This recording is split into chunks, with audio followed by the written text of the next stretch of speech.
খুবই ভালো। এবং আমরা এখানে অর্ডার করেছিলাম স্পেশাল বিরিয়ানি আর চিকেন, টেইল চিকেন। তো চিকেনটা খুব ভালো ছিল। এবং আহ, এখানে আমাদেরকে ঢোকার সঙ্গে সঙ্গে ওয়েলকাম ড্রিঙ্কস দিয়েছিল। তো তারপরে আমরা এখান থেকে খাওয়া দাওয়া করার পর লাস্ট আইসক্রিম খাই, সেটাও খুব ভালো ছিল। দিয়ে এখানকার পরিবেশটা এত সুন্দর যে খাবার দাবারের মানে কোয়ালিটিটা আরও বাড়িয়ে দেয়।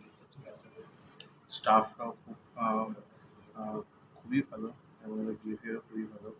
আহ, তো আপনারা সবাই এখানে আসতে পারেন। এবং আমি পার্সোনালি আমি কলকাতা থেকে এসেছি। আমার নাম অরুণ হালদার। আমি আর আমার ওয়াইফ এসেছি। হ্যাঁ, তো আপনারাও সবাই এখানে আসলে এখানে করতে পারেন, আসতে পারেন। হ্যাঁ।